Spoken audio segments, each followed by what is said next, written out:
to escort our distinguished speaker, CA Gajendra Maheshwari, who has come all the way from Gurgaon onto the dais, and welcome him.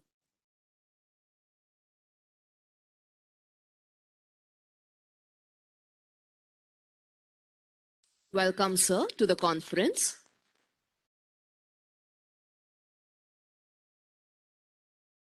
I now request CA Divya S. to provide a brief introduction of our speaker.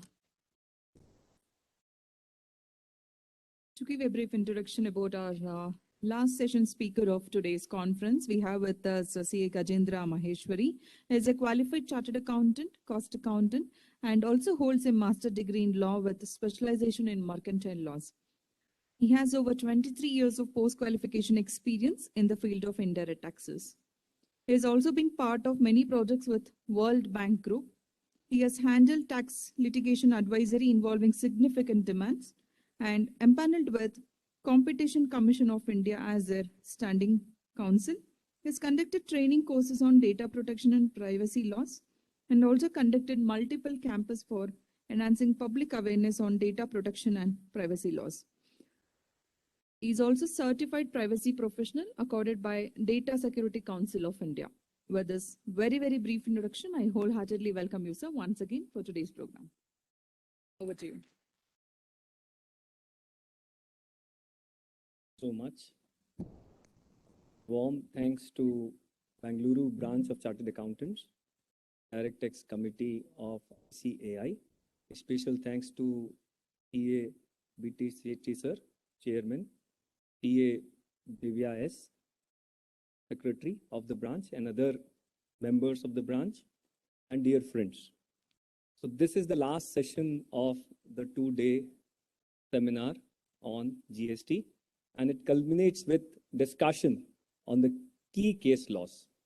And in fact, this is one area which is going to be witnessing hyper action in the times to come.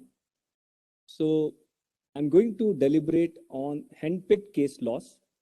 The reason why I'm saying handpicked is because these are the case laws on the basis of which we can understand not just the ratio, but also the key principles which are there laid down by courts, and those are going to guide us for future reference.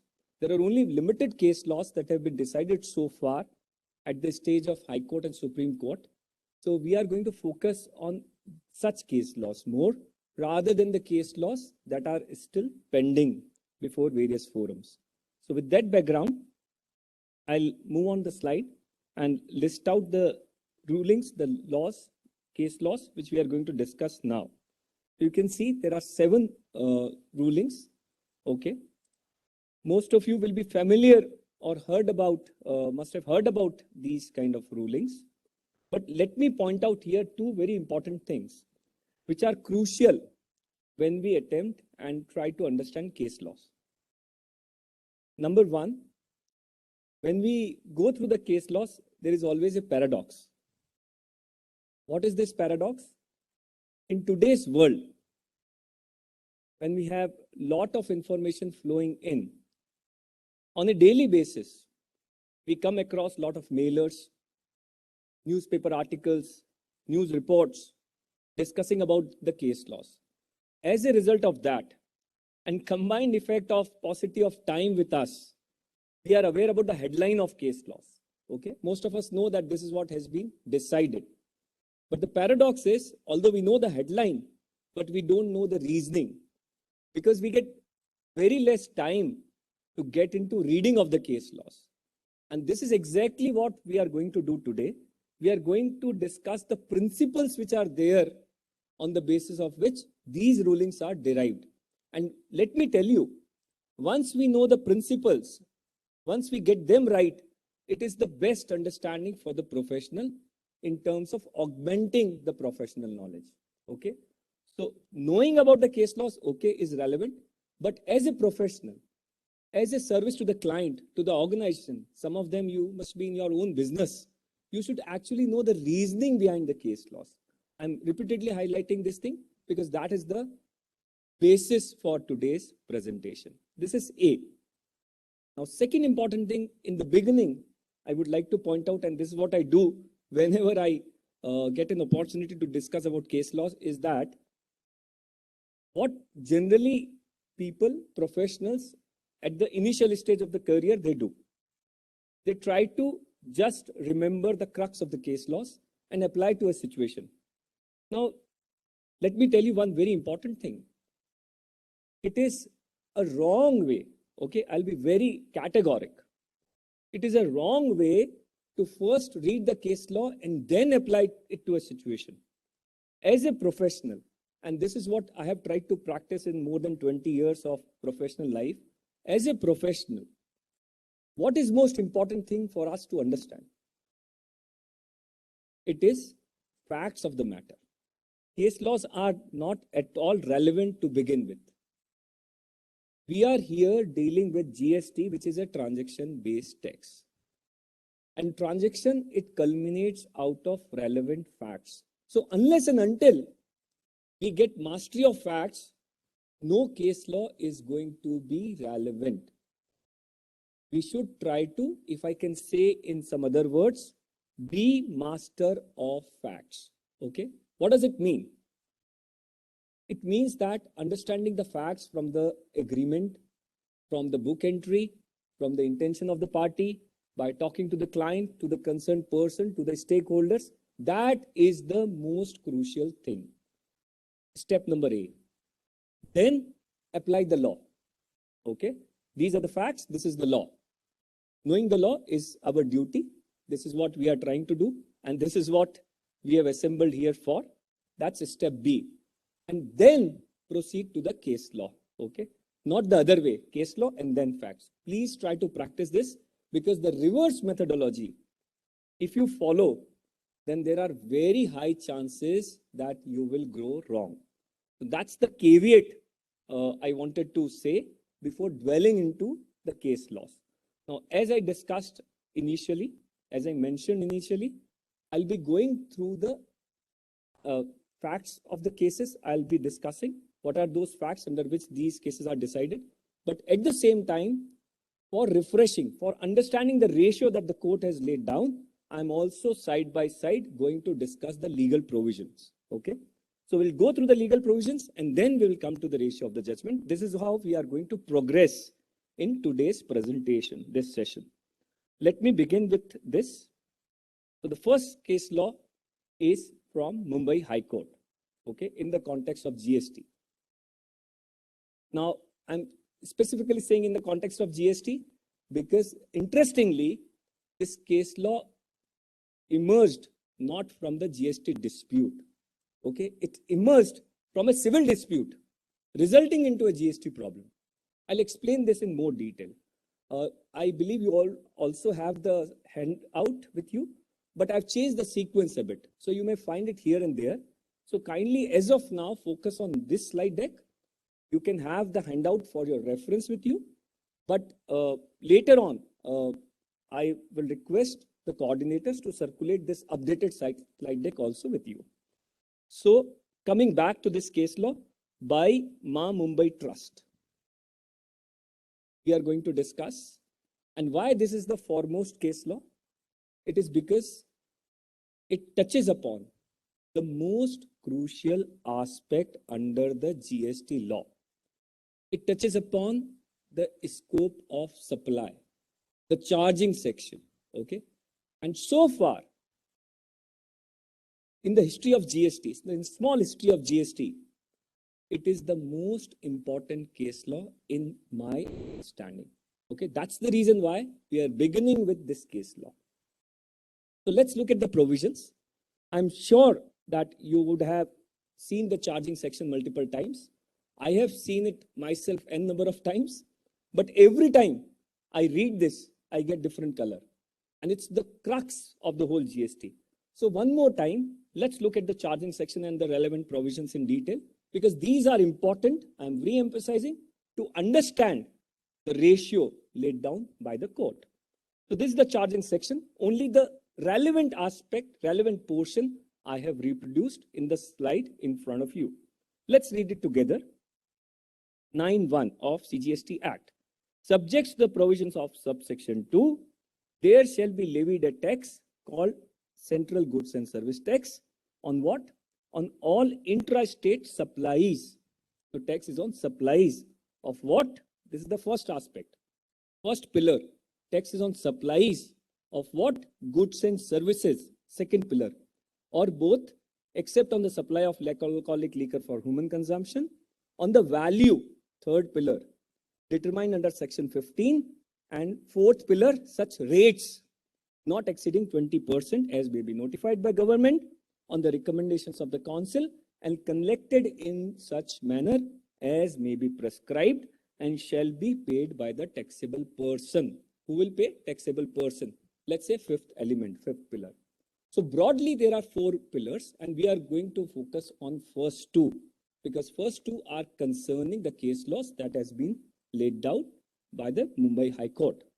Now here, one aspect we should notice by reading between the lines. The charging section does not contemplate presence of two persons. Here it says if a taxable person makes a supply, then GST is applicable. The necessity of two persons is not required on a plain reading of the charging section. So please bear this in mind and we'll see how the court has dealt with this aspect in the context of the problem with them. Let's proceed further. Let's look at some more provisions. Definition of goods services, quickly. Goods, 252 CGST Act. Quickly, goods means every kind of movable property other than money securities, but includes actionable claim, growing crops, grass, things attached or forming part of the land, which are agreed to be severed before supply or under a contract of supply. Simple definition. We are familiar with this definition. Why? Because this kind of definition was also there previously in the VAT regime. Except for the minor change, which is highlighted in bold. In those laws, actionable claim was not included in the definition of goods, but in GST, in the definition of goods, it is included. Let's proceed further. Services, 2102 of CGST. Services means anything other than goods. Very important. Anything other than goods, money and securities, but includes activities relating to the use of money or its conversion by cash or by any other mode from one form, currency denomination, to other form, currency or denomination, for which a separate consideration is charged.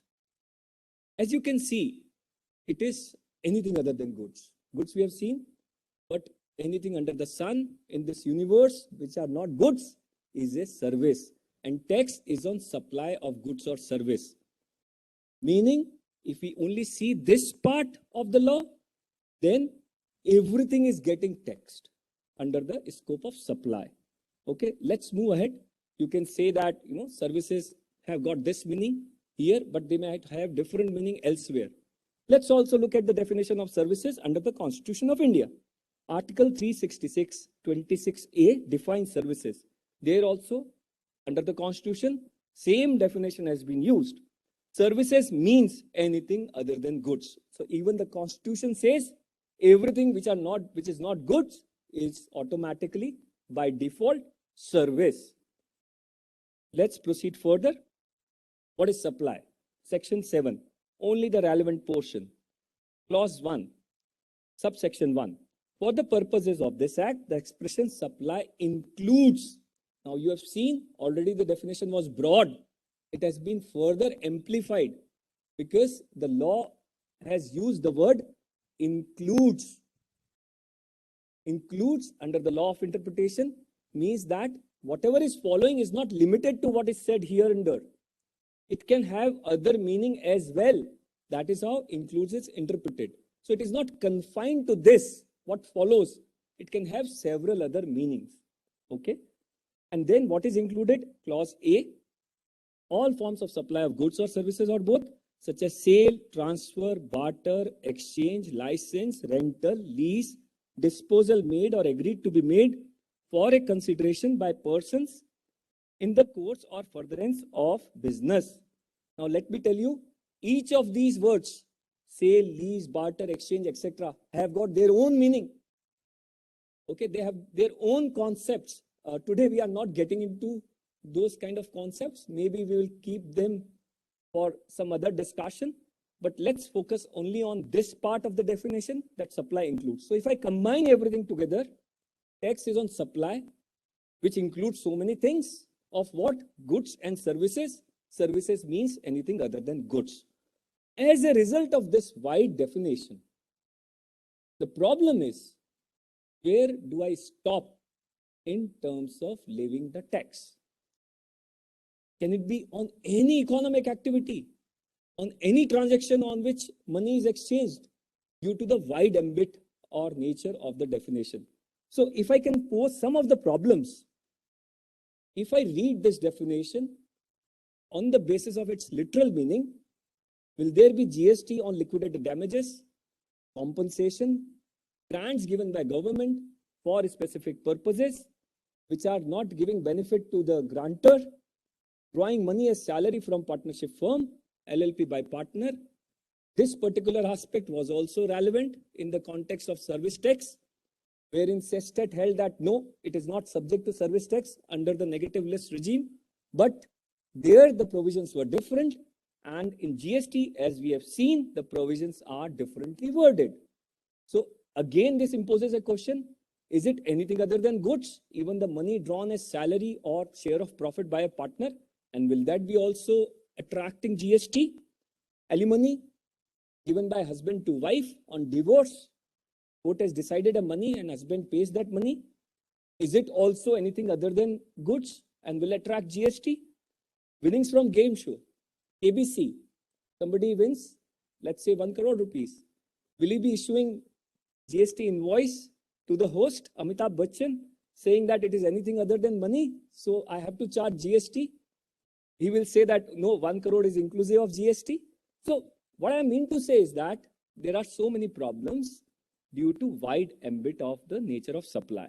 Now, keeping this background in mind, this was the problem we were grappling with when the GST was introduced. And same problem was there before the Bombay High Court. Let's go back to the main slide and see what was the exact problem before Bombay High Court in a civil matter where GST was also affiliated with. So the issue involved was whether a court receiver is liable to pay GST on fees and royalty received from an occupant of premises under dispute. It's a civil proposition. Let me simplify this for you.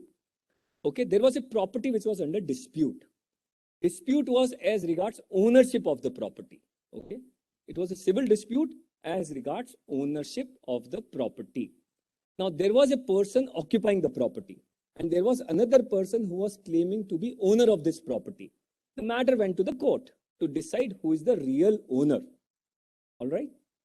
So, court in the interim, while the case was pending, appointed a person, what we call as court receiver, because the court said that, okay, if it is decided later on that the occupant is not the real owner, then he would be liable to pay rent on the property. So the court said that there will be this person who will be receiver and the occupant will pay rent to the receiver. Now, receiver received the rent. In the meanwhile, GST law got introduced and the question propped up. Will there be GST on the commercial rent received by the court receiver in this case? Okay. And that's how court entered into GST problem in a civil dispute. So the issue came up that is it a supply made by the official receiver to the person who is occupying the property? If it is a supply, then yes, official receiver, court receiver will have to take registration in that capacity and will have to collect and pay GST. That was the moot point. So the court, Honorable Court, laid down that no GST is payable by enumerating the following principles with respect to scope of supply. What are these principles? These are the key principles which we should remember, which we should understand, because these are going to be applied in numerous other situations which are similar, which are going to happen in future. Very important. Court said, where no reciprocal relationship exists, a supply cannot be said to have taken place. Number one. Two, supply doctrine, doctrine here means principle, does not contemplate or encompass a unilateral act. So one cannot make supply to himself. There has to be, court said, a positive act of supply. One should be intending to supply something, intending to carry on a commercial activity in order to attract GST. Third, for a supply to fall under subsections A, B, C of section 7(1) of CGST Act, there must be a contemplated consideration. The person should contemplate consideration. And court gave a very beautiful example. Court said, let's say there is a driver who has met an accident, there is a road accident, and the person goes and files a compensation case for this accident, and he gets the compensation. Now, he has not deliberately got into an act of supply by inflicting this injury in order to avail the compensation, in order to get the compensation. So he should have done a positive act of supply. Another example that was given was that, let's say there is a land, okay, owned by a person, and somebody else trespasses that land, enters into that land unlawfully. And this person who is the owner files a claim and receives a damage from the court, from the illegal occupant. He has not committed any act of supply in order to permit the other person to enter the land and then earn this income. In such cases, it's only a unilateral act. It's not a transaction which will attract supply, and henceforth GST will not be payable. Therefore, any unilateral act, for example, we can apply this to grant. If we go back to the issues that were highlighted earlier, then there is a unilateral act. Basis the judgment, one can claim, applying these principles, one can claim there is no supply in such case because the grantor is not receiving any benefit. Similarly, winning from KBC, these kind of cases, any lottery, etc., KBC, these kind of cases, game show, etc., one can say that he has not entered and given or conducted a unilateral act of supply, contemplating consideration. Winning of money is not contemplated consideration. So what I mean to say is that these are the guiding factors which are going to throw light on several other GST problems that we are going to face in future. Finally, court said only activities specified in Schedule 1 to CGST Act are considered as supply, even if made without consideration. Only these activities which are specified that they are made without consideration, only tax can be on these activities. Other than those, there has to be contemplated consideration for GST to apply. This is evident from the insertion of subsection 1A in section 7 of the CGST Act by the Amendment Act of 2018. So this was an amendment whereby section 7 was changed. And if we see the architect, the design of that amendment, it again goes down to the same principle that there should be an act of supply and there is no deemed supply other than those instances which are enumerated in Schedule 1. So this is by Mumbai Trust, Bombay High Court. Okay. Kindly keep in mind these principles because these are going to solve several GST riddles in the times to come. Let's move to another judgment, and this is from Supreme Court. Radha Krishna Industries versus State of HP. The issue involved, the section involved is section 83. Court said in this case, and I'm not changing the words, section 83 is a draconian power. This is what court has said, written in the judgment. It's a draconian power. What is 83? Let's look at 83 first, and then we'll come back to the judgment. Attachment of property. This kind of procedure, this kind of notice under 83 is very rampant in certain states. For example, states like Gujarat, Punjab, Haryana, Delhi. This particular case has emerged from HP. What is this provision? This is a provision. We'll read out. First, I'll explain, and then we'll read out together. This is an provision which gives power to any tax officer, commissioner specifically, to attach any property, including bank account. Okay. And when can he attach?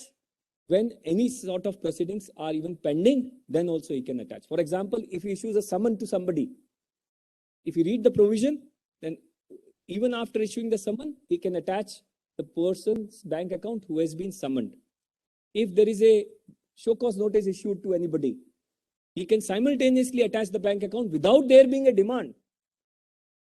Under this provision, even if a show cause notice is issued, simultaneously, without there being an adjudication order, this section allows to attach the bank accounts. And as I said, this is very common. One fine day, you get up in the morning, your client comes to you, or you find that in your business, in different capacities, you are working. You can find this is received, whereby your banker tells you that this account has been attached. So please be familiar with this kind of ruling. Supreme Court has laid down very important guiding factors with respect to this particular aspect of GST. It is a very useful ruling in the cases where attachment powers are invoked. Let's read the provisions and then we will see the principles. Where after initiation of any proceeding under chapter 12, 14 or 15. Now here, I'll tell you one more thing. I'll share one more information with you. This is the amendment provision. Okay. What we have used here, text you can see in front of you, is the amended provision. As a result of amendment, the law which was there initially at the time of introduction of GST has been further amplified. So the powers are made more wide through the amendment. What was there earlier? Earlier in this section, only specific sections were named. For example, search, summon, show cause notice, those specific sections were named. And it was said that if the proceeding is pending, then this can be invoked. But as a result of change, two things have happened. Instead of the sections, they have given the chapters. Okay. And chapter, typically these have lot of sections. So the power to invoke 83 has been made wide, because even if proceedings are there under those chapters now, on the contrary sections earlier, then also 83 can be invoked. That is change number one. Change number two is that earlier in this section, it was written that proceedings should be pending.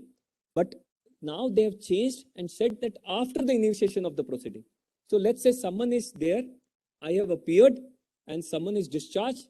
Even then, thereafter, this can be invoked. After is used instead of pending. So keep that in mind. What can happen? The commissioner is of the opinion that for the purpose of protecting the interest of the government revenue, it is necessary so to do.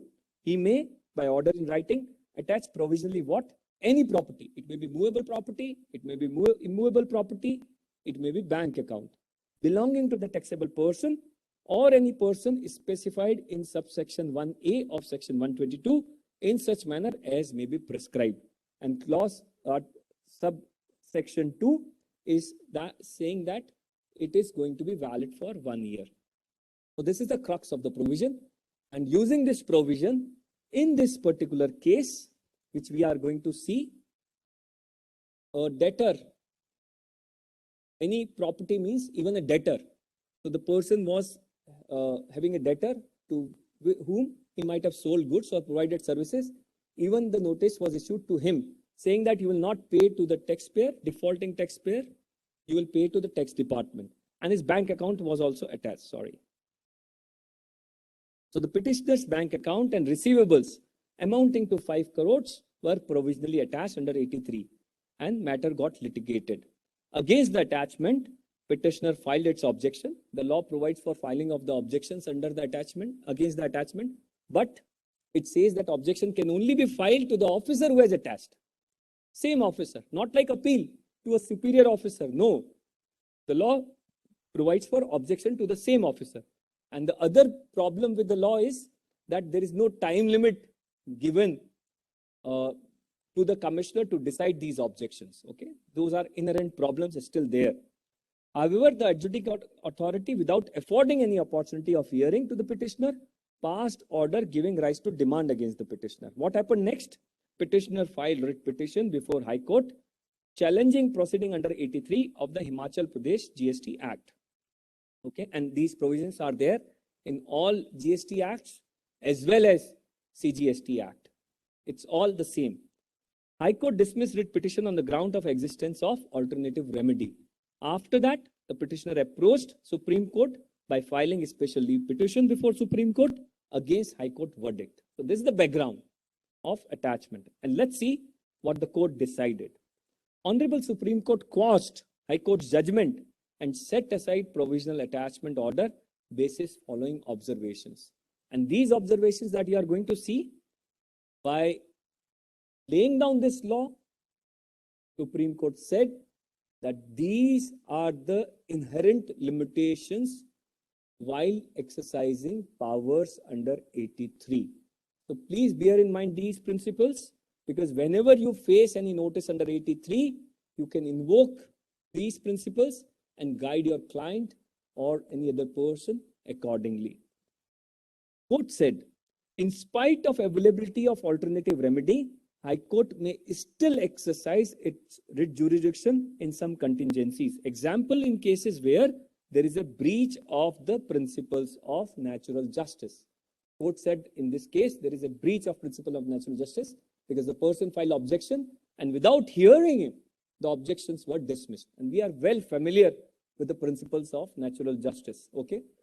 But whenever I come across principles of natural justice, I always pause and take this opportunity to explain, because we are habitual of writing in each notice that in the interest of natural justice, please do this. Okay, there are three cardinal principles of natural justice.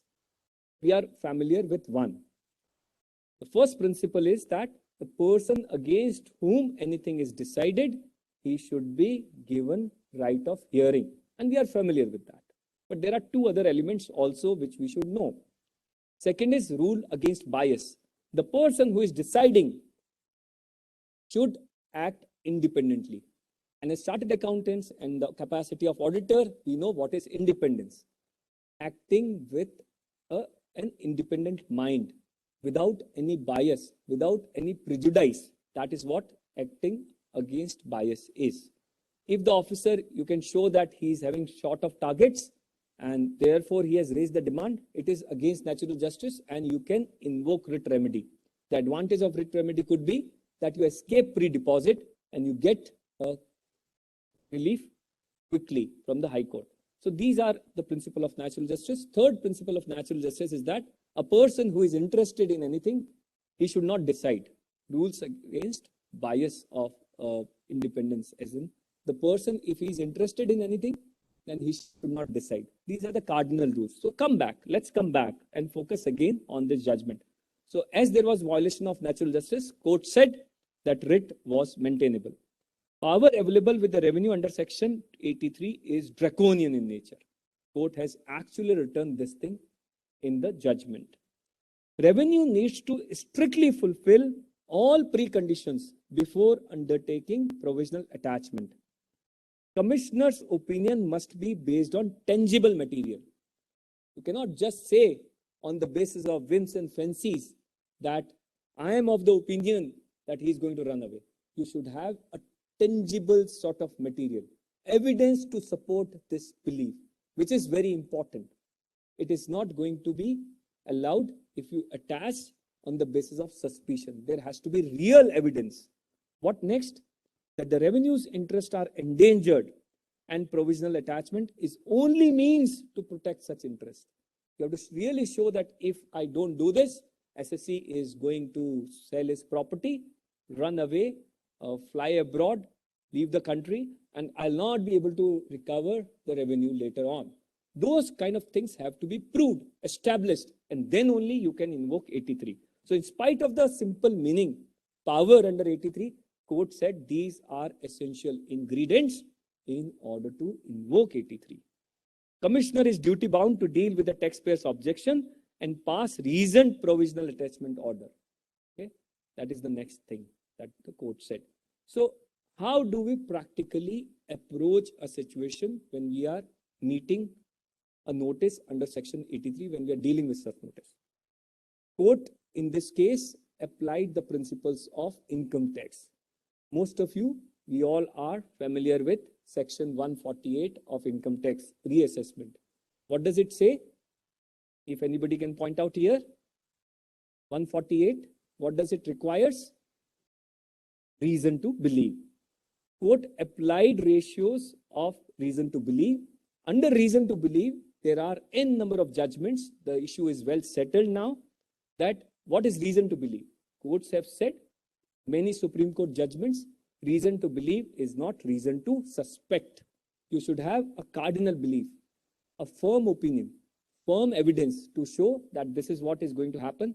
This income has escaped assessment. Okay. Applying those principles, court have said that you have to record on the file that these are the reasons why the SSC is going to run away, and then only you can pass the order. So what we must do, coming back to the practical aspects, theory is one thing. How to apply is equally important for us.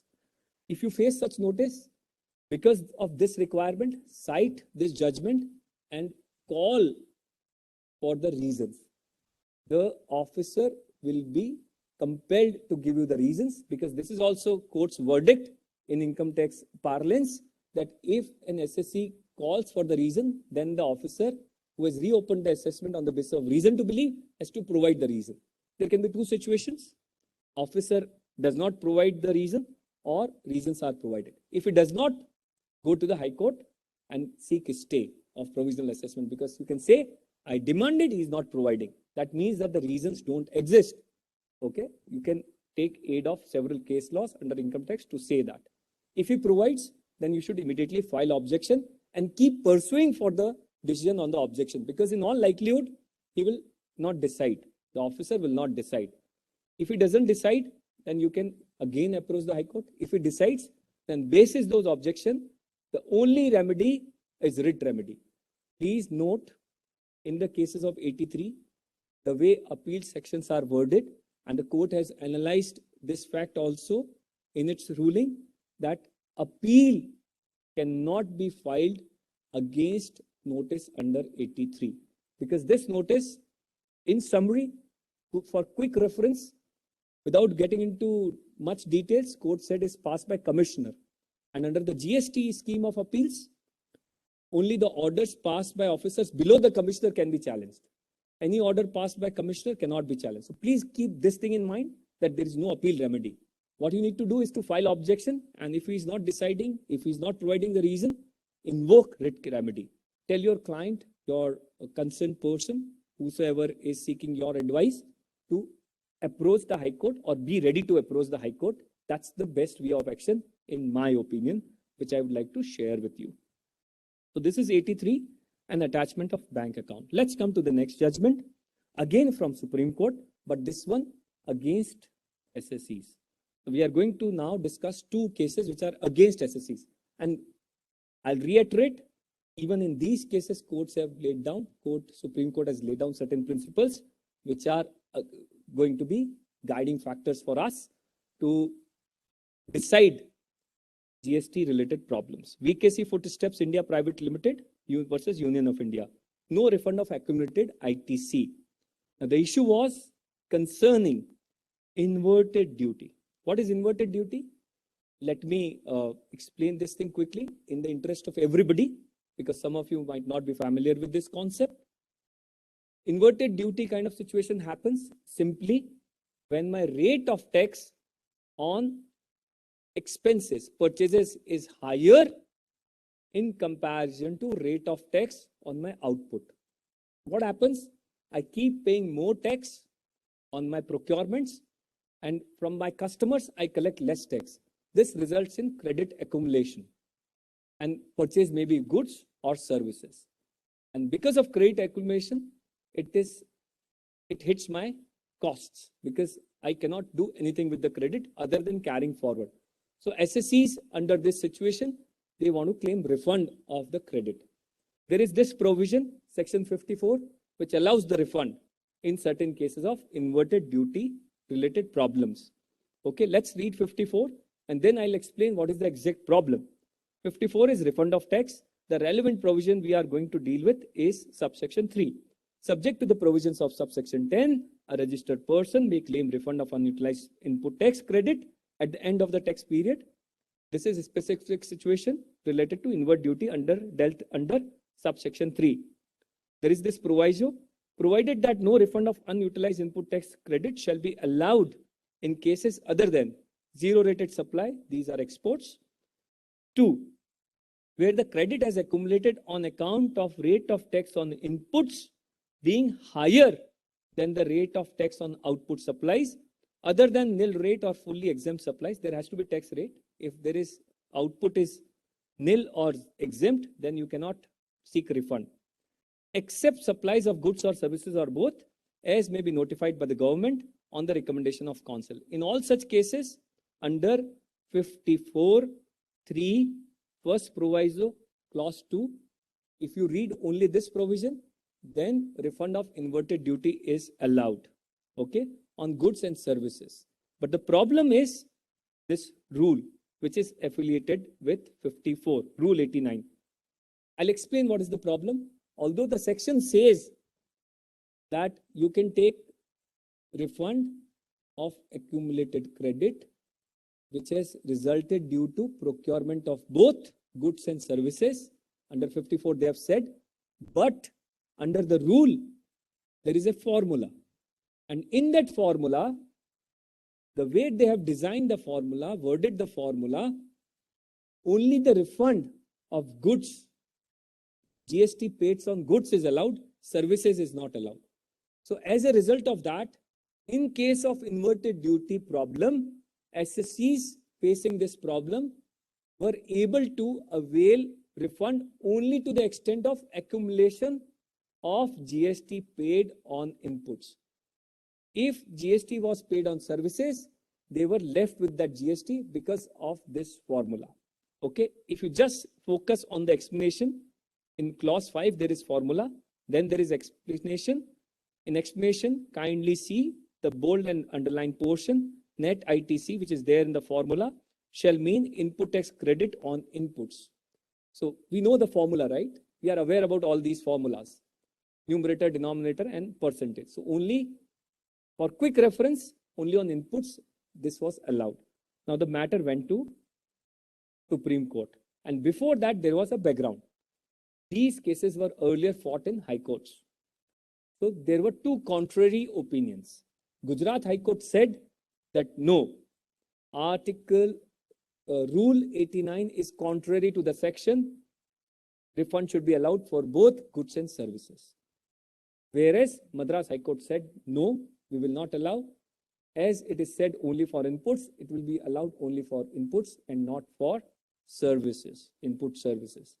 And court was facing with this problem, which High Court was right. Let's see what did they say. Apex Court upheld constitutional validity of 54(3) of CGST Act and 89(5) of CGST rules and made the following observation from constitutional angle. Court said, doctrine or principles of equivalence qua goods and services inapplicable, because it was argued on behalf of taxpayers that under GST, both goods and services should be treated equal. That is the concept of GST. And how can you distinguish between goods and services when it comes to matters of refund? Court said no, there is no equivalence principle with respect to refund. If the law has said that only refund will be allowed for goods, then let it be like that. We will not treat services equivalent to goods. Further, this is clearly an area of law where judicial interpretation cannot be ahead of policy. If the government has decided that they are not going to grant refund of tax on services, we are not going to enter into that domain. We will interpret law how it is, not how it should be. Very importantly, court said constitutional only guarantees that levy should be legal and the collection should be in accordance with law, Article 265. Now here you can see reference to Article 265, and the discussion would be incomplete if you don't understand what is 265. In terms of tax laws, this is the most important article under the Constitution. 265 simply provides, it's a mandate given. No tax should be collected save by authority of law. no should be tax should be levied or collected save by authority of law. So the petitioners, the taxpayers, on their behalf, it was said that there is no authority of law to collect tax and not to grant refund. Court said no, 265 cannot be invoked. It is still legal. Claim of refund is governed by statute. No constitutional entitlement to seek refund. You cannot, if it is granted under the law, you apply those provisions. You cannot seek constitutional remedy. And finally, this is very important guiding factor. Court cannot redraw legislative boundaries on the basis of an ideal which the law was intended to pursue. It was forcefully argued on behalf of the petitioners that ideally GST should not allow any cascading. Cascading means tax on tax, accumulation of tax. Court said no, no, no. Ideal word is different. We are not here to see what is the ideal. Court indeed said in the judgment, I have that judgment with me. It is written by one of the most celebrated, respected judges of the Supreme Court, Justice Dr. D.Y. Chandrachud. And it's a very, very reasoned judgment. Okay, there is a lot of criticism of the judgment from the side of industry, saying that it is not correct. But okay, there are several opinions possible. But on my personal reading of the judgment, it's a beautifully written judgment. And what is the most important principle which comes out of this judgment is that ideal is not true. Court said that there are a lot of political situations, there are a lot of academic governance related issue on account of which the government has decided not to grant this refund. So we are not going to enter into that territory. So please bear these principles in mind, because if somebody approaches the court, this is the ideal, then this is going to be cited and court is going to turn down the matter. So basis what is should be matter should not be pursued, because that might be resulting into waste of time, effort, cost, etc. A better thing could be to represent the government, GST council, etc. And through those policy measures, through representations, one should try to seek the remedy. Next is Union of India versus Bharti Airtel. We will go through quickly. Now, this is all related to refund situation and forms under GST, technical problems under GST, which we all have encountered. Supreme Court set aside the judgment of Delhi High Court. In this case, Delhi High Court was in favor of the taxpayer, Bharti Airtel, but Supreme Court turned it down, saying that it's a wrong law that the Delhi High Court has laid down. Set aside judgment of Delhi High Court on the basis of following observations in respect of rectification revision of 3B filed for the period July 17 to September 17. Missed availing ITC for the invoice pertaining to this period. These are first 3 months of GST. In these months,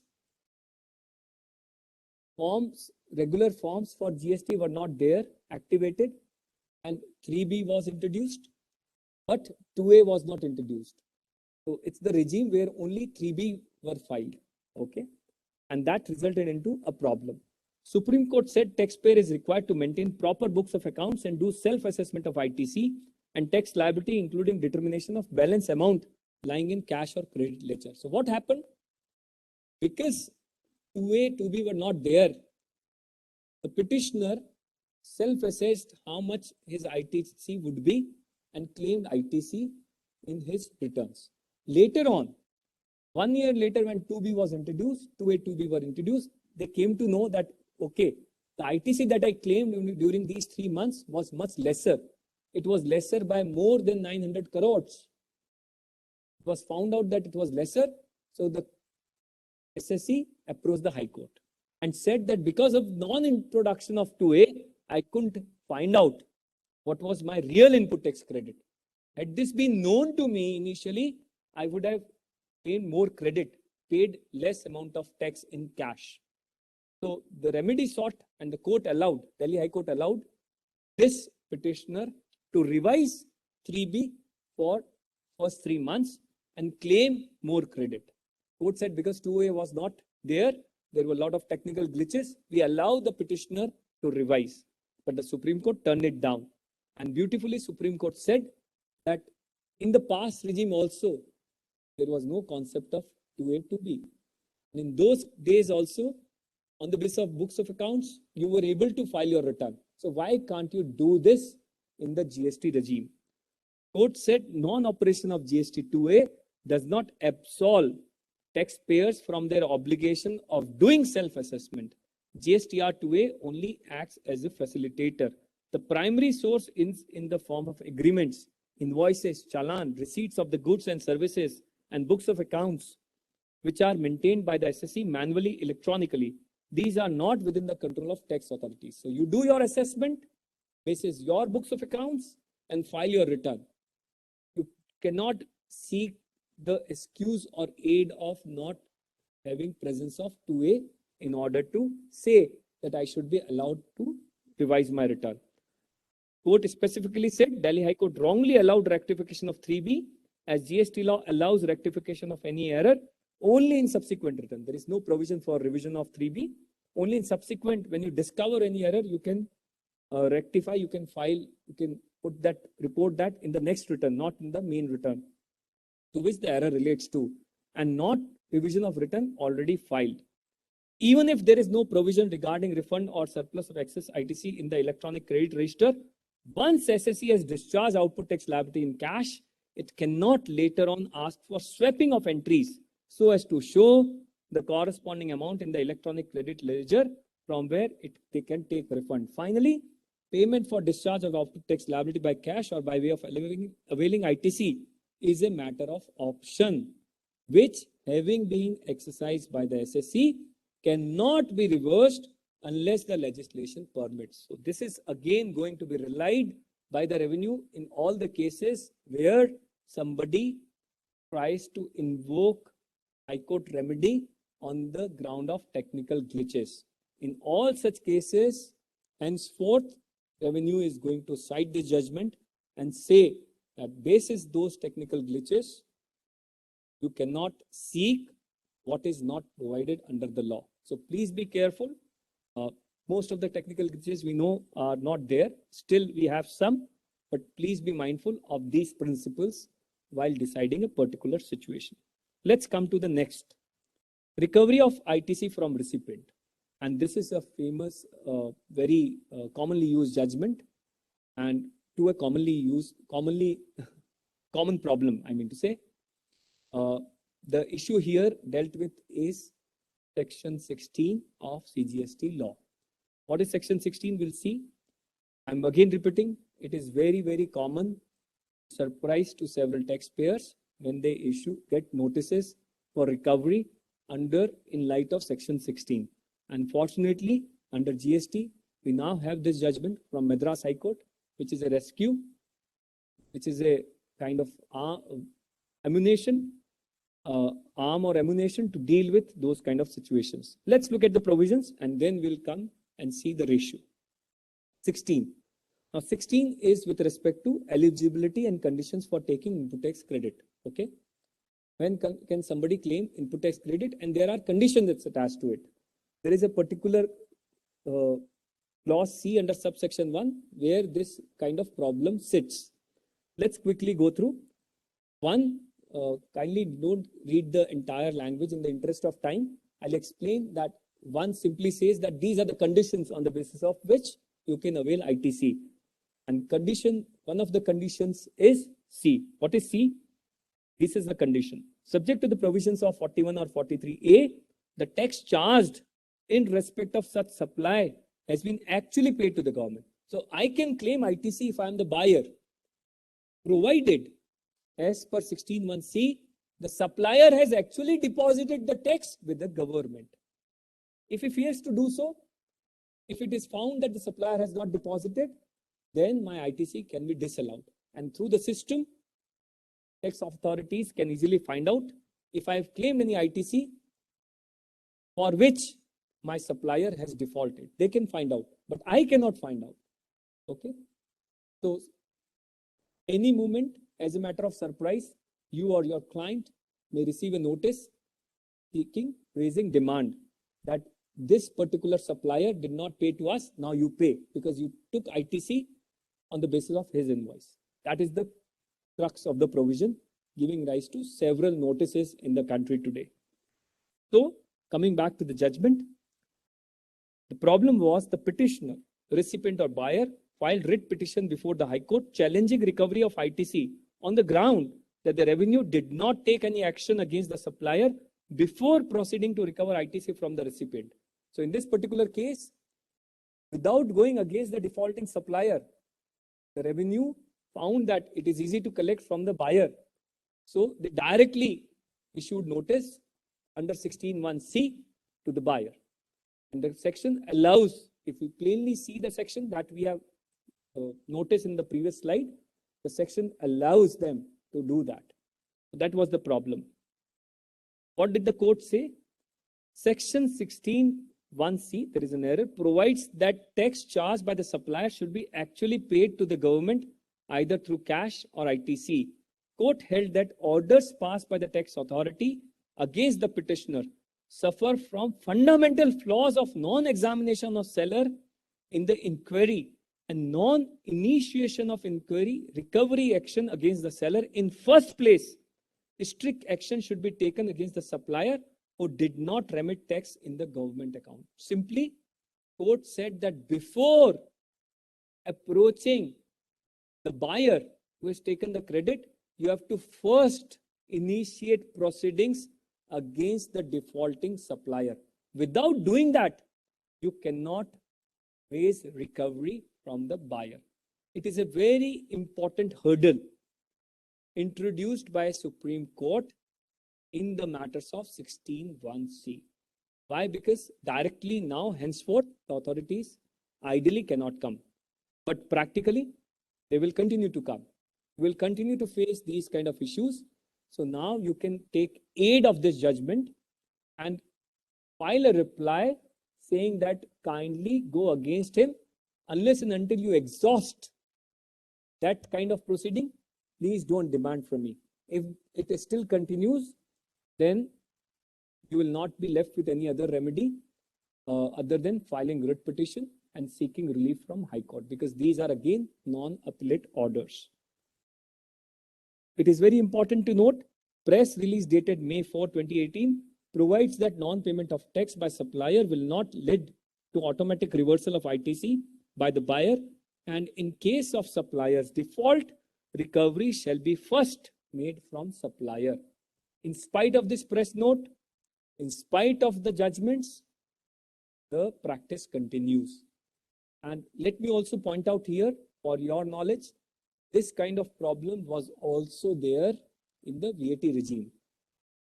States like Delhi and some other states had this sort of issue.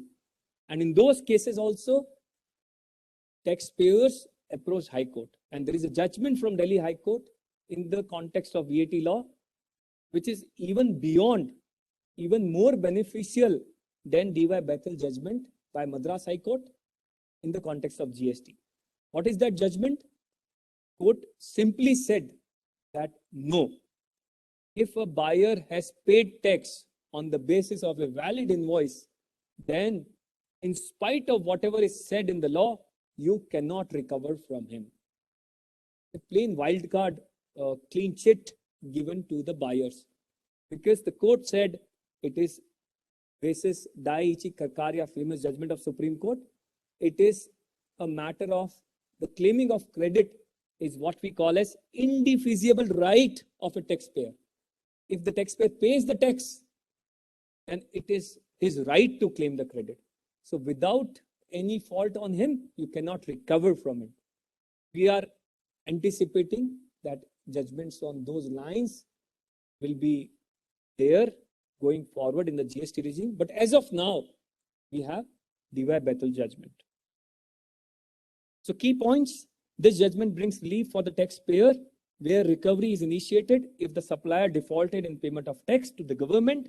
It is pertinent to note that the recipient avails ITC on the basis of outward supplier return filed by the supplier in GSTR 1 and thereby invoice getting reflected in GSTR 2A to be of the recipient, whereas the GST liability is discharged under 3B. Therefore, as a recipient of goods services, there is no mechanism by which recipient can check, can come to know and ensure that the tax collected from the recipient has been duly deposited with the government by the supplier. I cannot find out as a receiver that he has actually deposited. And in absence of that, recovery cannot be made from me. That's the ratio. This case has also been relied upon by the Chhattisgarh High Court in the case of Balco, writ petition number so and so. The trend is like this, but as I said, we are still anticipating a more liberal view from the High Courts on the line of previous regimes, saying that it is my indefeasible right and the credit cannot be disallowed in any scenario if there is no fault on the part of the receiver. Next, intermediary services. Dharmendra M. Jaini versus Union of India, Bombay High Court. Out of all the case laws we are discussing today, everything else is final except this judgment. Now, this is not final. It is a peculiar case whereby two judges of the High Court had different views. And the matter was constitutional validity of the provisions related to intermediary services. Let's quickly look at the provisions and then we will see what one judge said in favor of revenue, what the other judge said in the favor of taxpayers. And the case continues still because due to difference of opinion, there was a request that third judge be appointed who will decide who was right, who was wrong, whether this is valid or not valid. Now here, the understanding of the problem can only be achieved if we quickly look at constitutional provisions related to GST. Okay. Now, as a professional, as GST practitioners, we know GST law very well. Okay. But what we don't know, we have read about it, but what we don't know, what are the constitutional provisions related to GST? Let me tell you, the knowledge about GST is not complete unless and until we know the source of power. Source of power comes from the Constitution. And there was a specific constitutional amendment, as we know, for introduction of GST. So I'll take this opportunity to quickly, very quickly, give you a brief overview of the constitutional provisions. I can do a separate session for 2 hours only talking about those things, but that's not the agenda for today. What we try to understand is that briefly how the constitutional scheme of thing is with respect to GST. Please don't bother, get into jittery if you don't follow everything, because you are going to see a lot of, in 2 slides only, lot of constitutional provisions, but I'll keep explaining quickly what is the context.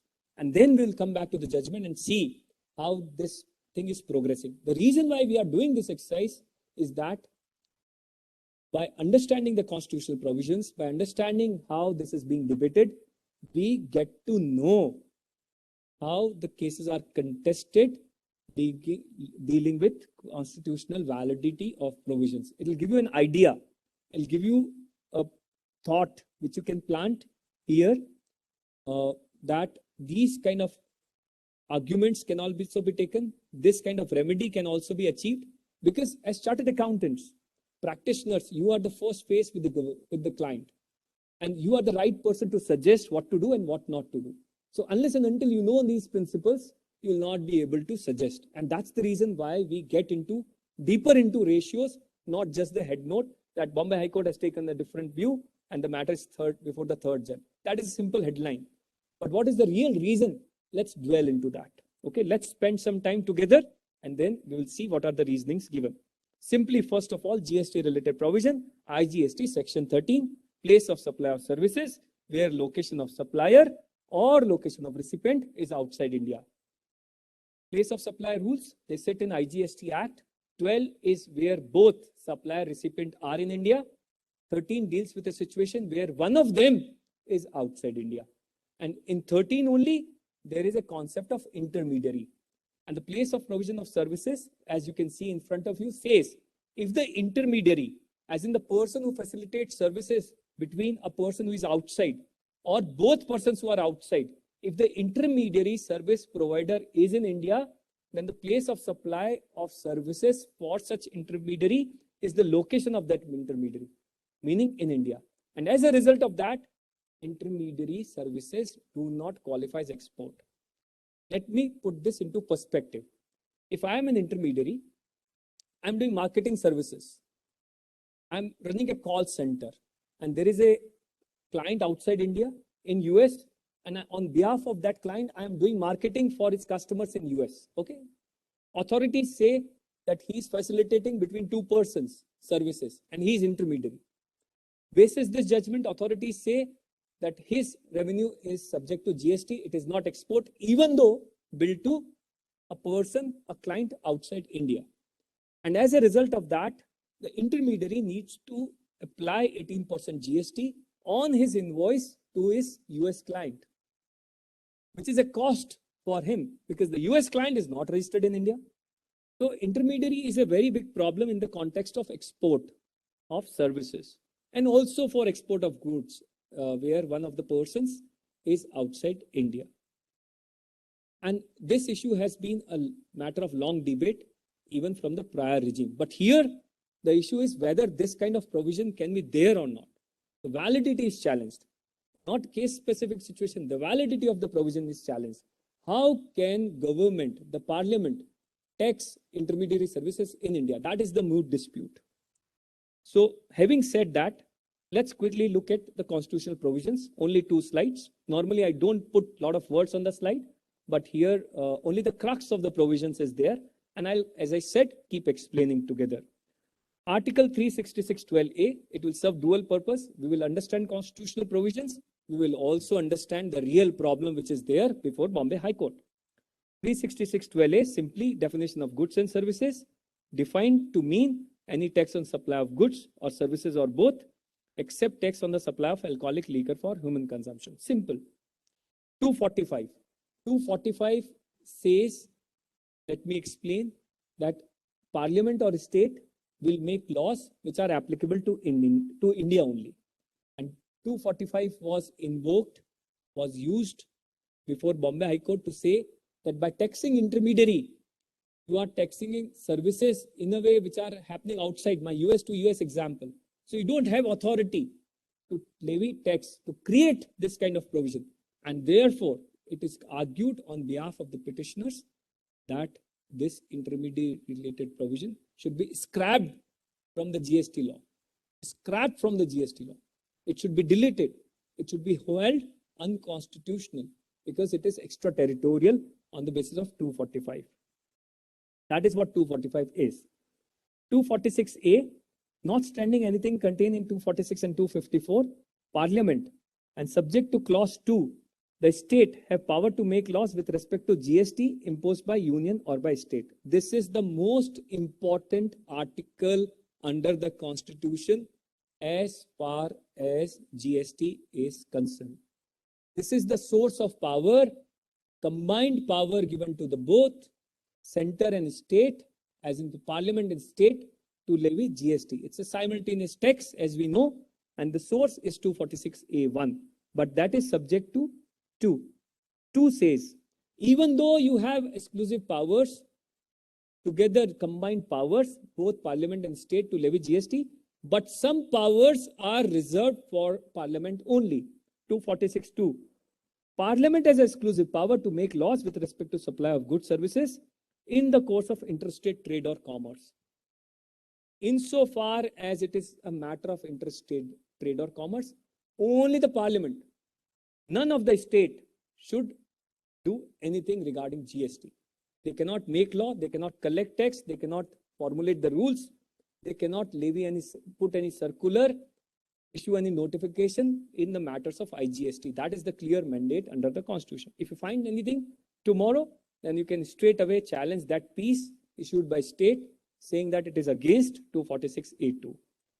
Then 2 more articles, 269A and 286. 269A says, very simple to understand, goods and service tax on supplies in the course of interstate trade of commerce, including import, shall be levied and collected by Government of India.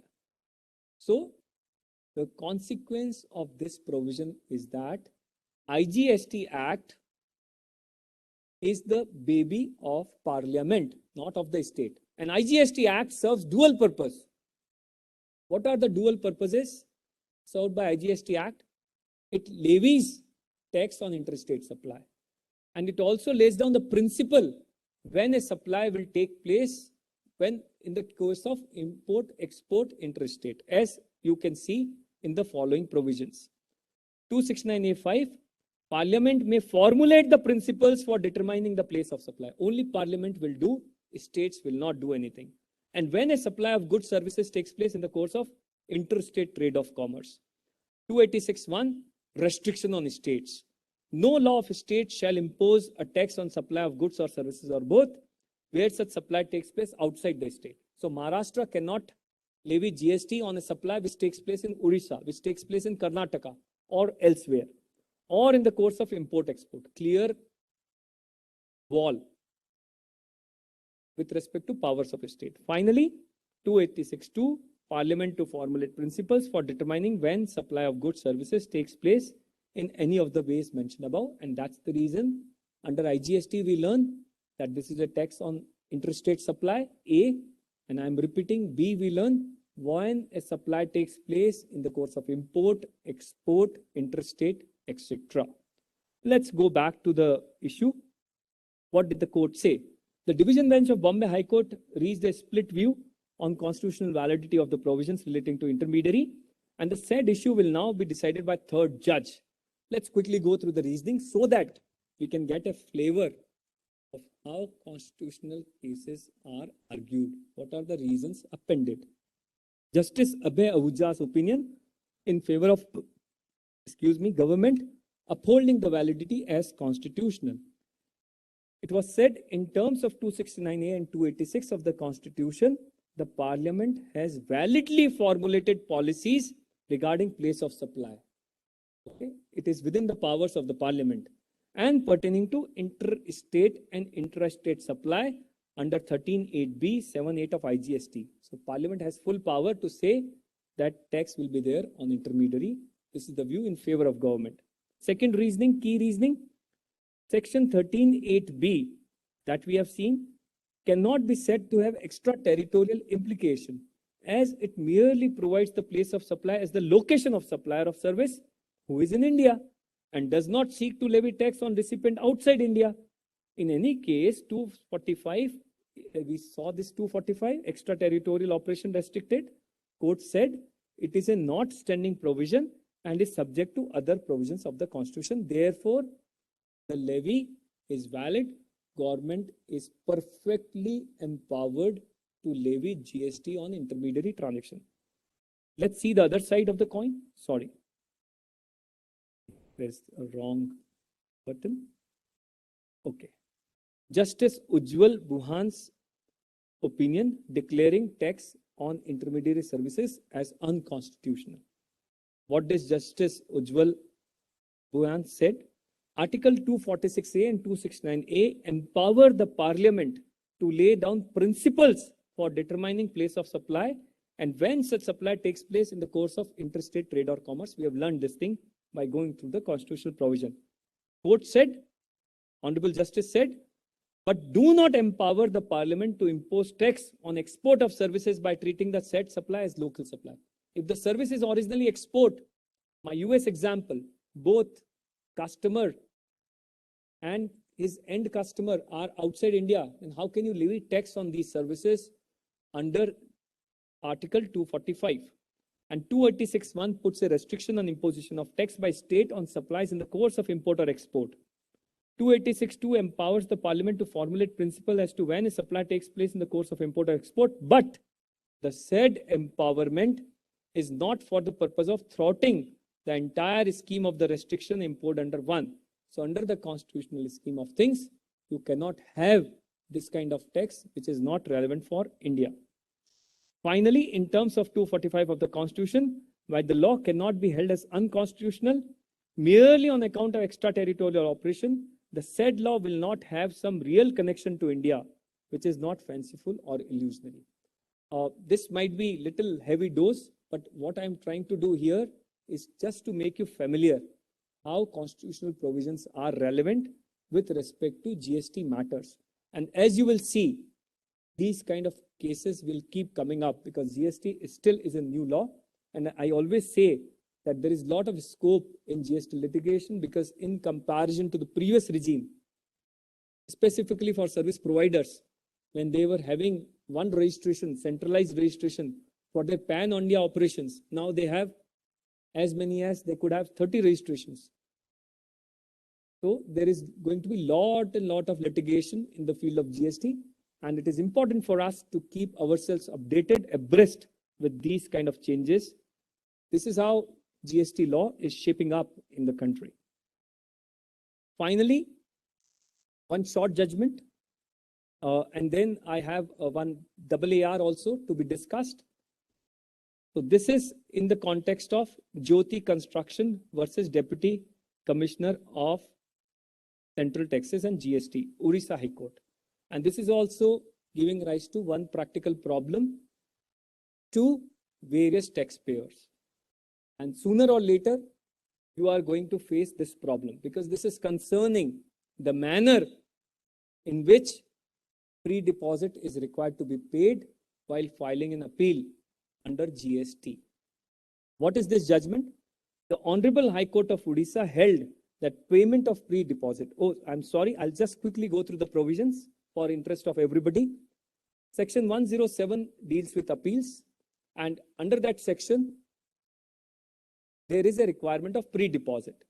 For filing any appeal, this section says 10% of the tax which is disputed has to be deposited as in the form of pre-deposit. Only then you can file the appeal. Otherwise, you cannot file the appeal.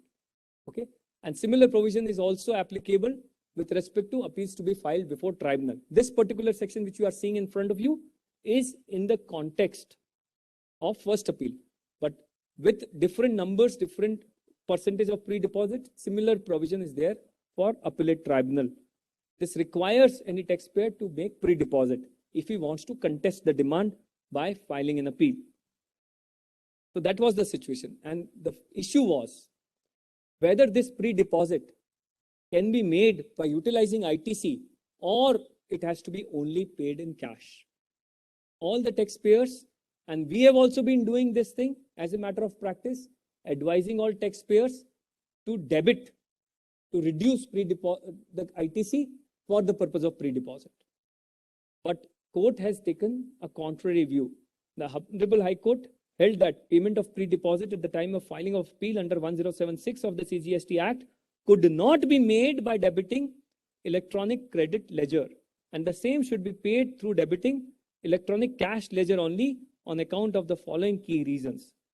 Output tax, as defined under 282 of the CGST Act, could not be equated to pre-deposit. They have said output tax is different, pre-deposit is different. And you can utilize ITC only for output tax, not for pre-deposit, because pre-deposit, I'm repeating, is not equal to output tax. Then Section 41(2) of the CGST Act restricts utilization of ITC only toward self-assessed output tax. Okay. Section 1076 of the CGST Act is not merely a machinery provision. Therefore, you have to read it literally, and if it requires payment of pre-deposit and not in any manner by utilizing ITC, then you have to only pay cash for this purpose. So this is what Orissa High Court has said. And as a result of that, please be mindful when you are filing any appeal, an objection may come from the commissioner saying that you pay because they are going to use it. In all likelihood, you will face an objection whereby you will be asked to produce a challan for making cash deposit. So please tell your client, to any person you are advising to be ready to face this situation in the matters when you are going to file an appeal challenging any order passed under GST. So this one is advance ruling. I have tried to cover one advance ruling. Now, under GST, in the absence of several case laws, let me tell you, there is a lot of euphoria about advance rulings. Okay. But advance rulings don't reserve this much kind of weightage as we have been giving to them. We see a lot of press coverage on advance ruling, a lot of alerts, etc. But advance rulings are a matter of fact between the taxpayer and the department, and these are decided by department officers who we know are generally lenient towards the revenue position. So most of the cases have got reasons which are in favor of the revenue. But as the matters are tackled by the court, there will be less weightage to advance rulings in the times to come. Normally, as I said, rulings are in favor of the department, but this one is in favor of SSC. But here also, there is one more ruling on the same topic, which is against SSC. So advance rulings are spread in every corner. They are all everywhere. All sort of reasoning, east, west, north, south are given in these rulings. Incidentally, in the previous session, there was also discussion related to ITC on CSR. That was the last part of the previous session. So continuing from them, this is the ruling dealing with this aspect of the matter, whether ITC can be claimed on CSR expenses or not. So the applicant undertook various activities as a part of CSR. These are the activities undertaken: construction of school buildings, pre-supply of furniture, fitting, electrical goods, other expenses for charitable purpose. In the normal course, if somebody constructs, then there is a restriction because the building is capitalized and you cannot claim ITC for construction expenses other than cases of builders, etc. Normally, it is not allowed. Pre-supply, we all know this is treated as gift. Even in such cases, in the normal course, ITC is not allowed because you either reverse ITC or you treat them as deemed supply. Other expenses for charitable purpose, not business purpose, in the normal course, again, ITC is not allowed. But in this case, these expenses were incurred in the context of CSR obligations. The issue that was dealt by the advanced ruling authorities was that is the SSC permitted to claim ITC on such expenses which are met under CSR obligations. It was held that CSR expenses are mandated under the Companies Act 2013. CSR activities are undertaken in the course or furtherance of business, and hence ITC is eligible under Section 16 of CGST Act. It's a favorable ruling allowing ITC on CSR expenses. Further said, CSR expenses cannot be considered as gift, even though it is donated, but they are still not gift. Accordingly, ITC cannot be restricted under Section 17(5)(h) of the CGST Act on the basis that the goods were supplied free. This is the section which restricts ITC on free supply. In the ruling, it was said, irrespective of the language of the section, ITC will still be allowed. Regarding construction expenses, 17(5) only restricts ITC on goods and services used for construction of immovable property to the extent of capitalization. And it was said that this building is constructed for somebody else. It is not capitalized in the books of the taxpayer. Therefore, it is not covered under the restriction under 17(5). ITC is still allowed. So these are the key points out of this ruling. Particularly, we are sitting in the context of COVID. There are a lot of ITC expenses under CSR expenses pertaining to COVID, which are allowed. What will happen to those expenses? So COVID related expenses, that is creating health infrastructure for COVID care, establishment of medical oxygen generation and storage plant, manufacturing and supply of oxygen concentrator, ventilators, cylinders, and other medical equipment for countering COVID-19 or similar activities are eligible CSR activities. This is allowed by Ministry of Corporate Affairs through this general circular dated 5th May 2021. So they are validly covered under CSR activities. Under CSR obligation, companies can incur expenses related to COVID and can claim fulfillment towards CSR activities obligations. Further, it was said, spending of CSR fund for COVID vaccination for persons other than employees, not even employees, even other than employees and their families is an eligible CSR activity. Another circular by the Ministry of Corporate Affairs on 30th July. So basis these circulars, one can claim that yes, CSR activity is eligible for the purpose of ITC. Okay. If we draw an example from the previous regime, I'm talking about Modwit and Senwit regimes. Even there, there were case laws saying that if there is a statutory obligation, then irrespective of the restriction, a taxpayer will be allowed to claim input tax credit. For example, lunch served to workers in a factory.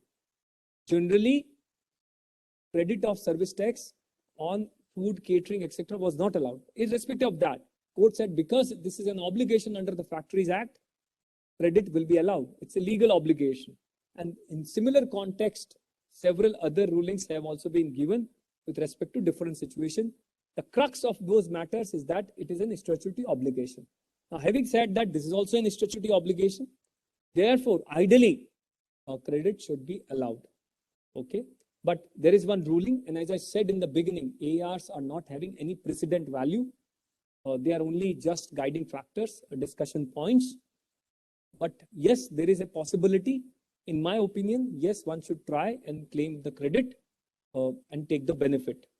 And if it is litigated, then one can continue the litigation and expect relief in the higher forums. In the first appeal, etc., which are before the department, one may not get the relief, but certainly in tribunal or high court or otherwise, they can expect the relief.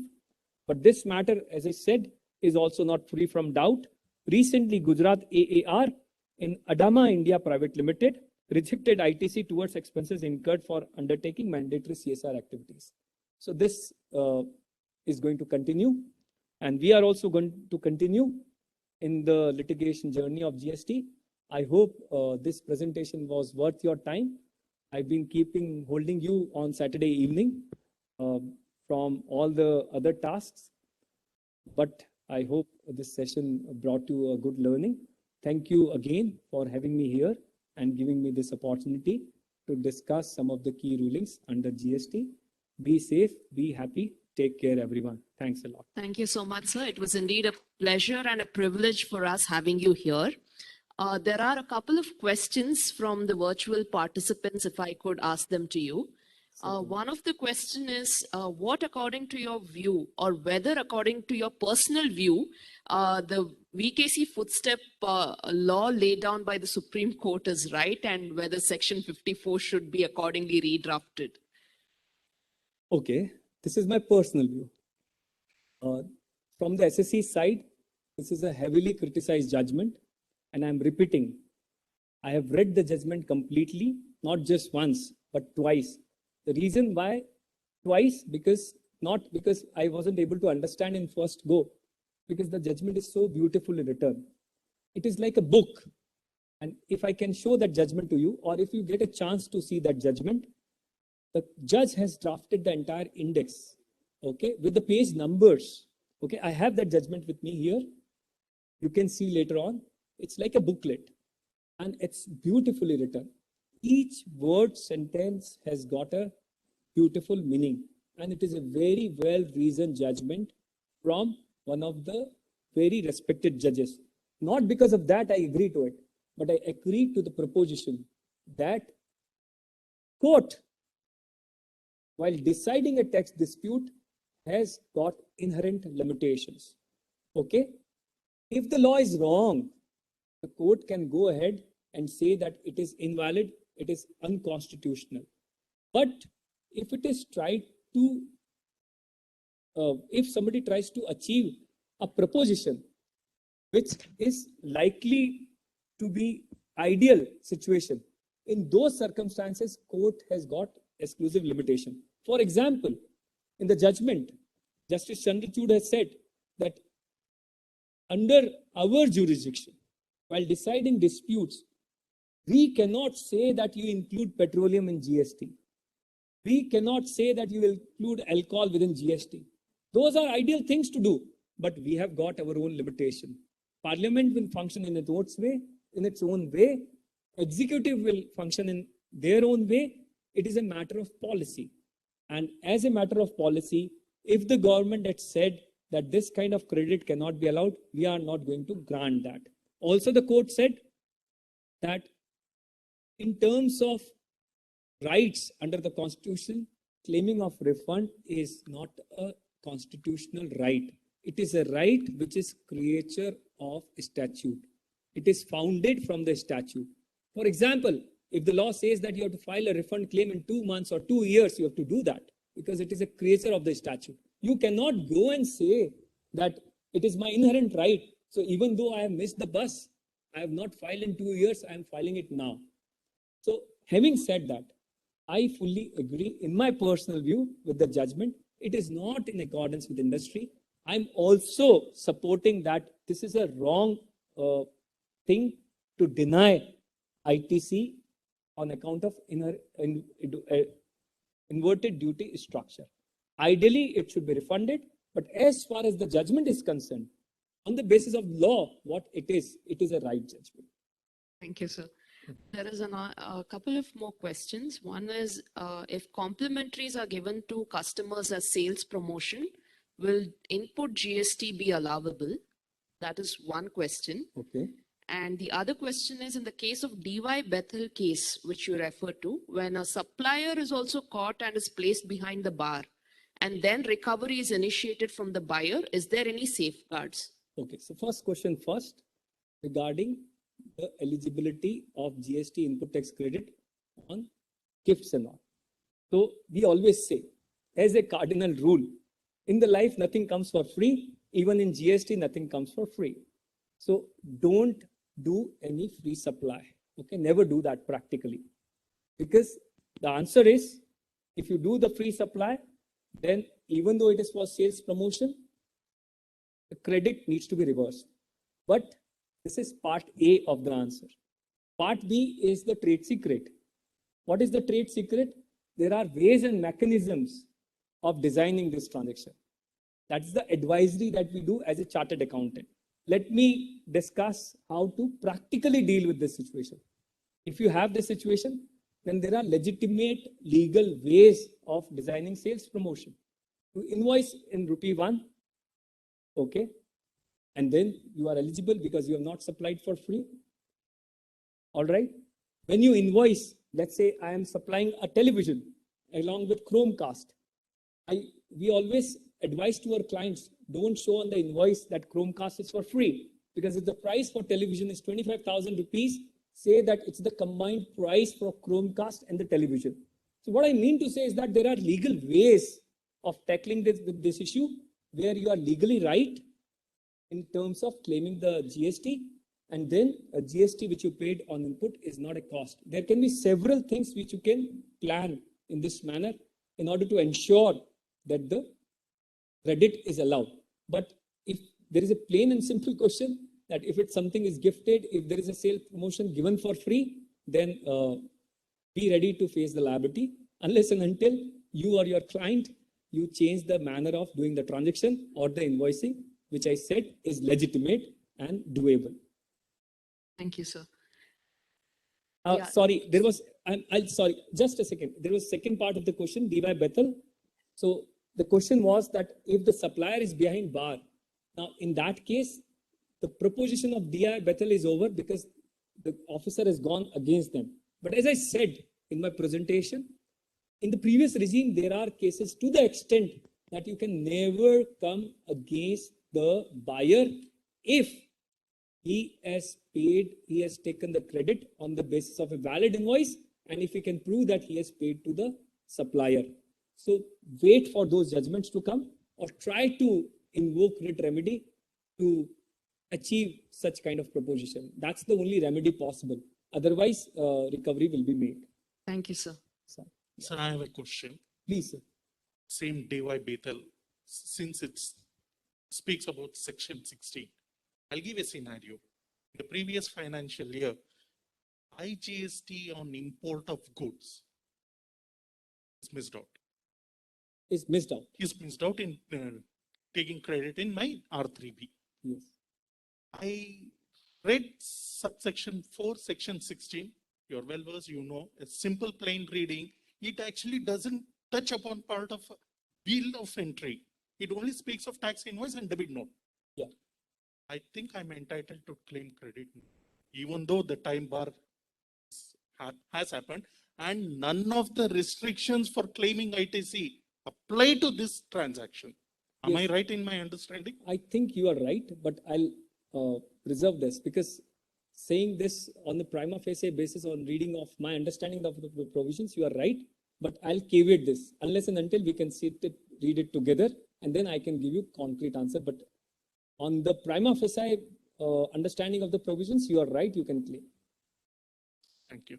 And in continuation to what you virtual this query what was raised on VSK Yeah. footways. Actually, Supreme Court referred back to council, isn't it? You take a call now under this kind of scenario. So ultimately, what council has decided, they have so resorted to rate rationalization So- just to increase it. Yeah, Supreme Court has said that it is for the council to decide. Yeah. Whether they council. decide or not, it is their prerogative. So finally, the changes have happened, which we Thank you. discussed during other sessions.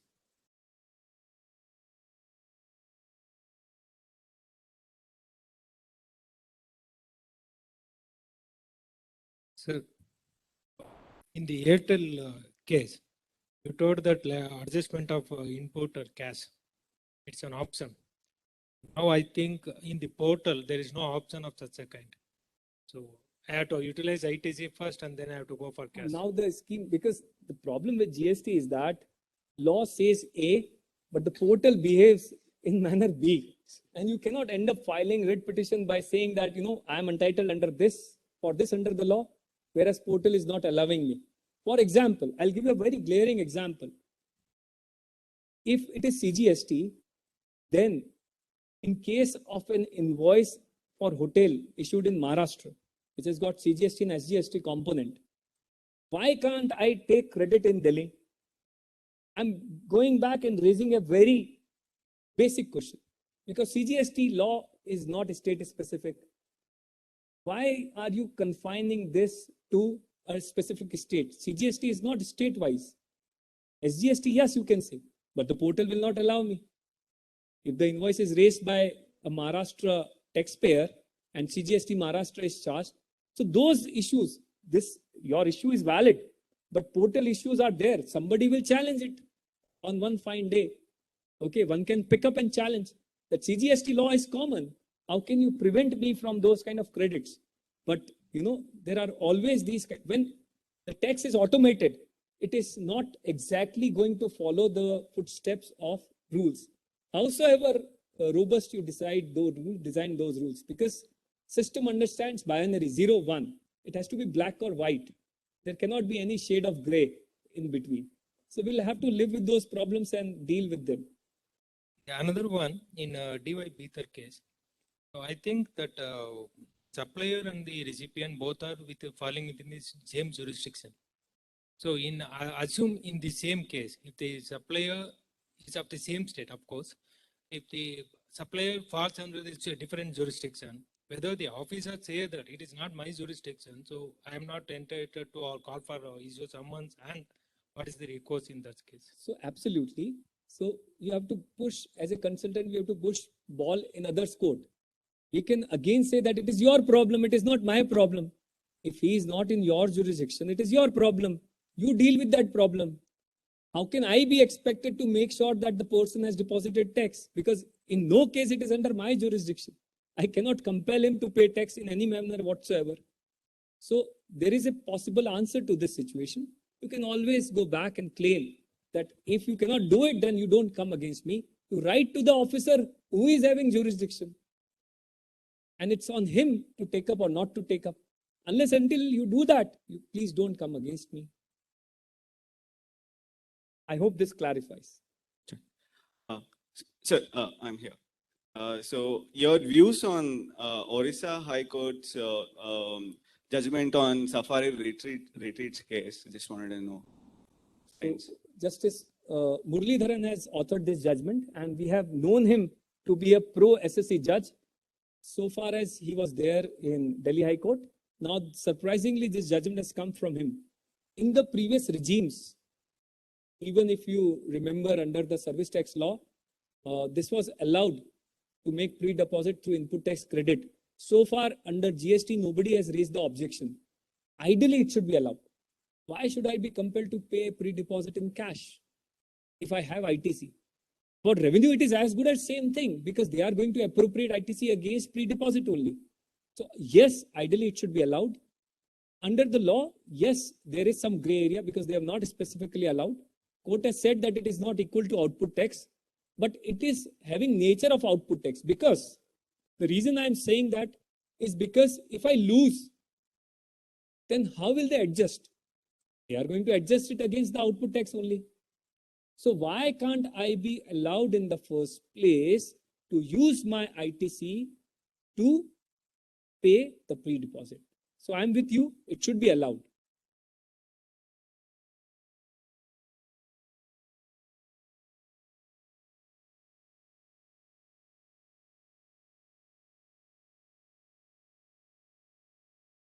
Sorry, I couldn't get you properly. I'm sorry. Can you please repeat? Maybe it will be good if you can have the mic, please.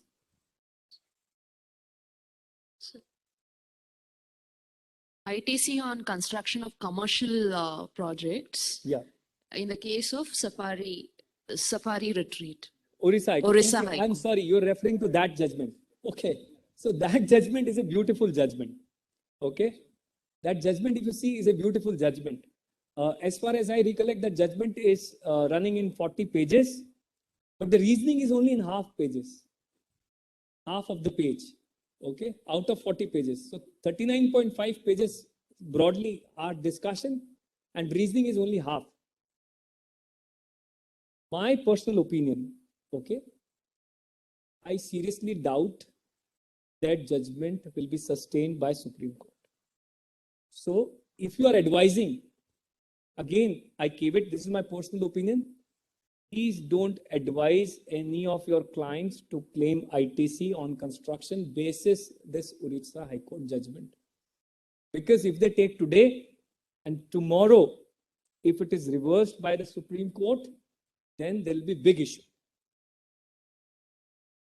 At the best, if you are advising, they can park. But if they park, they don't claim a depreciation because, you know, there are those other rules, depreciation versus SENVIT. So that's the call we should take, but at least don't advise anybody to claim ITC on construction basis this judgment. That is what my view is. And I'm very categoric. I'm not caveating and saying anything else. It is my personal opinion. And this is what I say to my clients, those who come and ask my advice, seek my advice on this particular issue. So read that judgment. You will also have an idea. Just read that judgment. You will also get some understanding of the way things are. Thank you so much, sir. I request CA Divya as to present a memento to CA Gajendra Maheshwari as a token of appreciation and gratitude.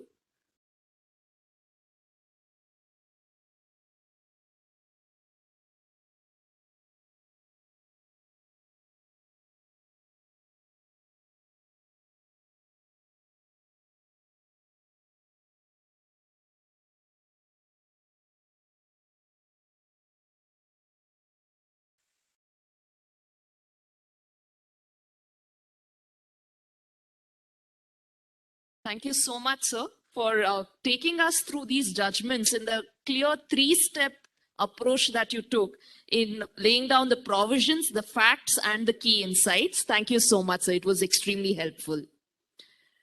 We now move to the last two Lucky Delegate Awards from Canara Bank and NVSM, NSVM and Associates. So do we have CA Raghu L, membership number 218228 with us?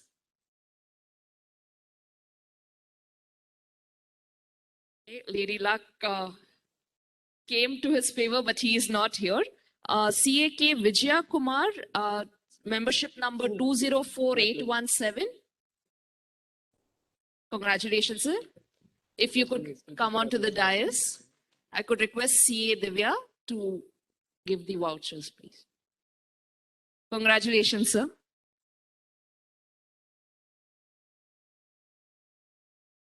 Do we have CA Ramachandran V, membership number 233948?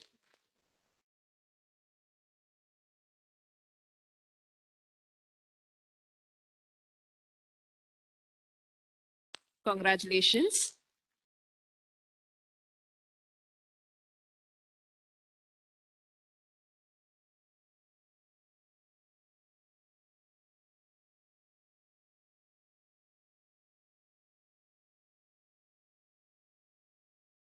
Congratulations, sir. Thank you so much, sir. Thank you. I now request CA Divya S to present the vote of thanks.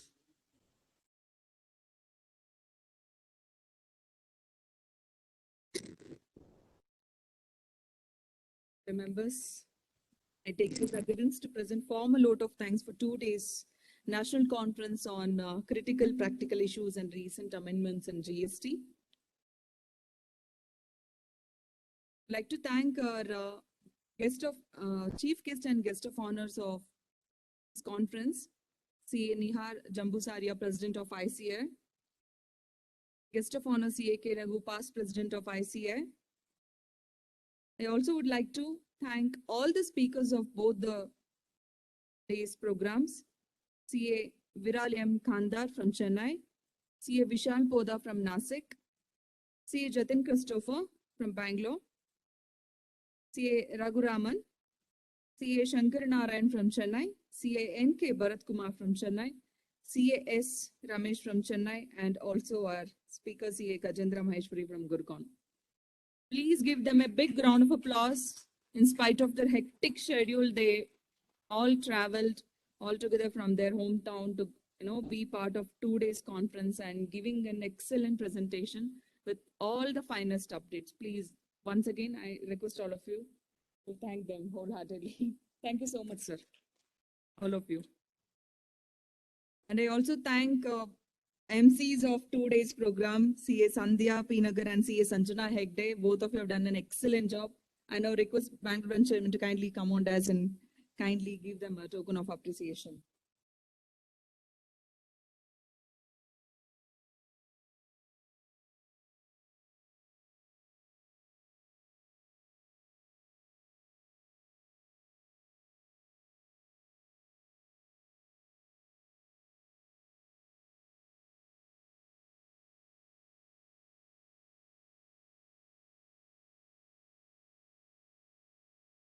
Thank you all the participants. Like, you are the backbone of any program we do.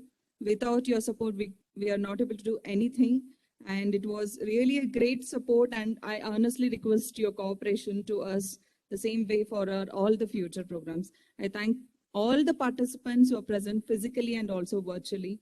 I also thank FKCC Auditorium management for giving us the auditorium. Thank you so much, all of you. I also thank Bangalore and staff for being a great support in organized event. I request all of you to kindly rise for national anthem.